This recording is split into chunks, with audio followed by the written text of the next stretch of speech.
للأسف الأيتام من الفئات المهمشة في مجتمعنا، والاهتمام بهم يقتصر على بقائهم أحياء. وهذا مو حال دور الأيتام فقط، وإنما أغلب المؤسسات التربوية من رياض الأطفال إلى المدارس وحتى الجامعات.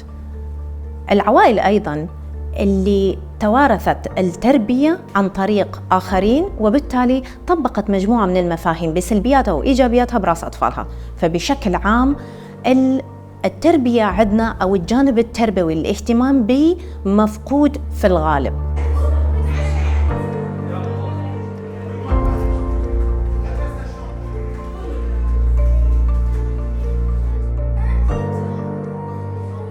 ساڵانێکی زۆرە ئەم خانانە کۆمەڵک نیزام و سیستەمی ناوخۆیان هەیە و ئەو سیستەمی ناوخۆیانە لە ساڵەکانی با بڵێن 30 ساڵ پێش ئێستا دانراوە. بۆیە پێویستی بە نوێکردنەوەی بەرنامە هەیە و پێویستی بە نوێکردنەوەی سیستەمی ناوخۆی خانەکان هەبوو.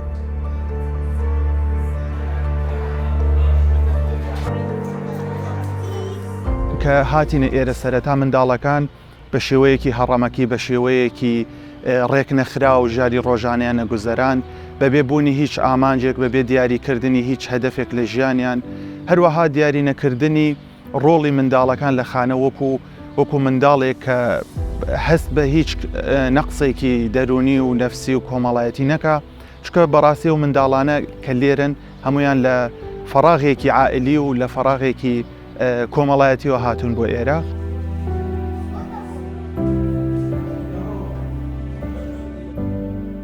ماستەمدین فێری کردین وەسن ئێستا ئەتو گەورەی ئەم گچکەم ئەم ڕێزی تو دەگرم، ئەگەر ئەم ڕێزی تو نەگرم دەکات نە ڕێز خۆم گرتێ نە ڕێزی تو شم گرتیا.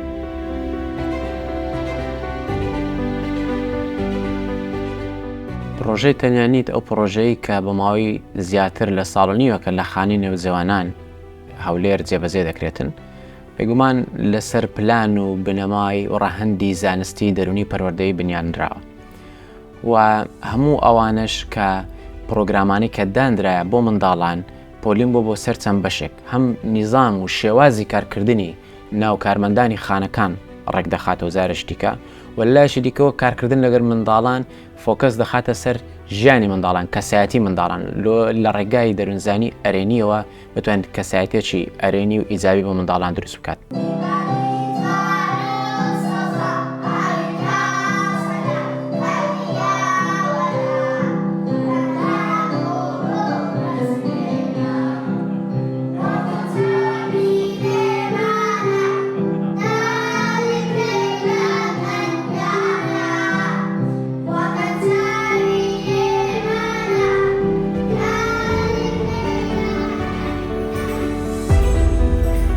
هذا المشروع هو مو مثل بقية الدوائر الأخرى اللي قد يكون أقصى حد لدوامهم 8 ساعات. دور الأيتام تقدم خدمة على مدار 24 ساعة، ف24 ساعة معناتها موظفين وشفتات مختلفة على الأقل خلال 24 ساعة الواحدة، أنه بيها 3 إلى 4 شفتات.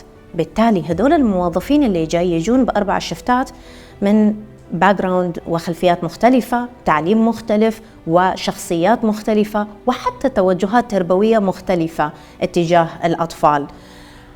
ففي هذا المشروع ضبطنا المسار هذا بوضع جداول تربوية دقيقة جدا ومحددة، بحيث الموظف سواء كانت عنده خبرة أو ما كانت عنده خبرة، بمجرد أنه هو يمشي على ما موجود بالابليكيشن بهذا التطبيق يصبح مسار عملية تربوية عملية واضحة.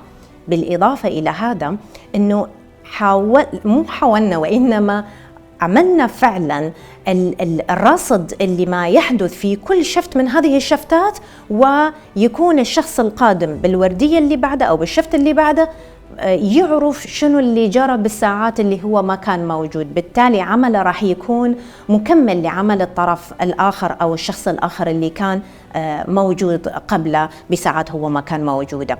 أيضا بهذا المشروع قدرنا أنه إحنا نرصد كل تحركات الأطفال التربوية الصحية ضمن معلومات دقيقة جدا ومحددة، مو بيها اجتهادات ولا بيها عموميات، أنه هذا الطفل ما أكل مثلا لمدة 3 إلى 4 أيام، هذا الطفل أخذ الأدوية الفلانية بالكمية الفلانية، عمل المراجعة الفلانية. فكل الأشياء منظمة، كل الأشياء مؤرشفة، كل الأشياء تقدر ترجع عليها بكليك واحد، تعرف أي معلومة أنت كنت محتاجها على هذا الطفل، وهذا الكلام موزع لكل الموظفين المشرفين عليهم باختلاف طبعا المواقع مالتهم الوظيفية.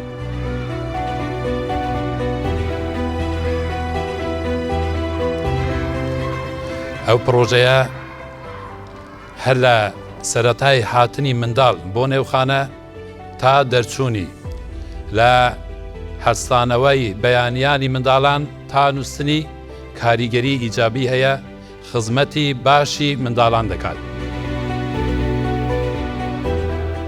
فێرە وێنەکێشا بوو، فێرە قانونی ئێرۆکانە بوو، فێرە دەرسەکان بوو، فێر بووم کە یەکشەمان بەس دەچینە دەرچوونی ئەگە بێعاری بکەی عقوبە دەدرێن ناچین، لە قسە دایانەکان نەچینە پێش، دایانەکان چیان گودەی بەجێیان کەین.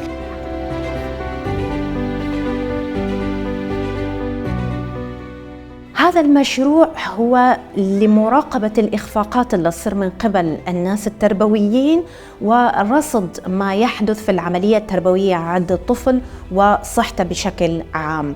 فقدرنا نضبط هذه المسارات بهذا المشروع ونقدم أفضل خدمة لهذا الطفل اليتيم، أن نعطيه تربية إيجابية صحيحة ونحاول نقويه على تحديات الحياة، بالإضافة لهذا أنه نعطيه رسالة واضحة أنه أنت مو وحدك.